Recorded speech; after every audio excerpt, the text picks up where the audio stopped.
Monster block ang inabot ni Rui Hachimura at Anthony Davis dito kay Jarrett Allen mga idol. Grabe, nilamon tong LA Lakers opensa man o depensa.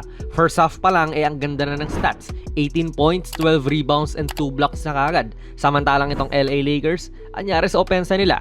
Cleveland Cavaliers kontra sa visiting na LA Lakers mga idol. Nitong first quarter, tila bomba ang nilapag nitong Cavaliers sa shot making ba naman na ginawa nila. Early in the game may napakagandang dunk itong si LeBron pero binawi naman din kagad ni Donovan Mitchell yan ng isang step back na tres. This quarter nakatatlong tres po kagad siya at naka 15 first quarter points din. Ganda ng depensa ni Jarrett Allen dito. Atake ni Anthony Davis ay challenge malala rin talaga siya. Ang concerning dito mga idol ay yung contact kay Anthony Davis sa quarter na ito kung saan hindi na siya nakababa pa kaya nakascore ang Cavaliers nung naitawid ng bola sa kabila. 8 tres na kagad ang binuhos ng Cavaliers sa opening quarter dahil dyan natapos ang first quarter 42-23 Cavaliers. Tambak malala na kagad simula pa lang. Second quarter tila ganun pa rin po ang kwento although medyo bumaba na ang porsyento ng Cavaliers do bumuhat na si Jarrett Allen dito scoring yung bulto ng mga puntos niya sa quarter na ito.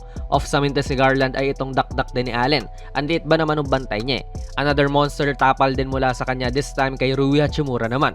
Patuloy pa rin ang pananalasa ni Jarrett Allen sa Lakers at tila walang sagot ang LA sa kanya. Na-out-hustle niya halos itong buong Lakers team kahit si Anthony Davis. Kita natin na nasisingitan pa nga ni Allen itong sa AD sa transition kaya nagkakaroon din ng dunk na naman. Natapos ang first half sa score na 67-48, tambak pa rin po ng 19 nitong LA Lakers. Third quarter halos ganun pa rin talaga ang storya. Na-sustain ng Cleveland Cavaliers ang kanilang mainit na shooting mula sa labas. Pinasimulan niya ni Donovan Mitchell ulit from the left wing. Talagang inaatake ng Cavaliers ang transition defense nitong LA at tinatakbuhan talaga sila kung kaya. 6 na tres naman po ang nagawa ng Cavaliers dito at nakisama pa si Caris LeVert sa 3-point party nila. Nakadalawang tres pa dito sa third quarter.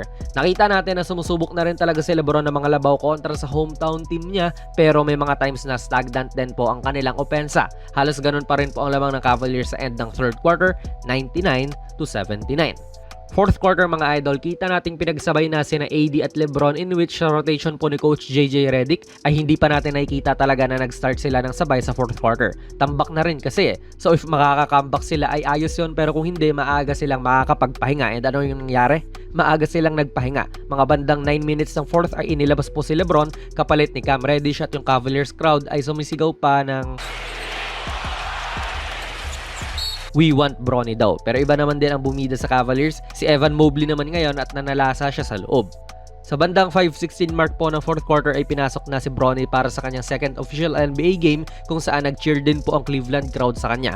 Naka-steal din po itong si Bronny from the back and masipag din naman talaga dumepensa ang bata na ito. Na-score din po niya ang kanyang unang official NBA points dito sa 14-foot mid-range na ito. Hiyawan din ng mga fans. Garbage time na rin po halos buong fourth quarter kaya rin ay pasok yung mga hindi talaga parte ng rotation. Natapos ang game sa score na 134-110. At ang kwento talaga ng game na ito ay yung shooting nitong Cleveland. 57.7% overall at 41.5% naman mula sa tres. Dahil sa game na ito ay 5-0 na nga po ang record ng Cleveland Cavaliers na maglalagay sa kanila sa tugatog ng Eastern Conference. Baba naman sa 3-2 ang record ng LA matapos nga po ang 3-0 start nila. LeBron James with 26 points, 5 rebounds and 6 assists this game, samantalang ang daming bumida sa Cavaliers. Mobley 25 points, Allen 20 and 17, tapos Mitchell naman 24 points.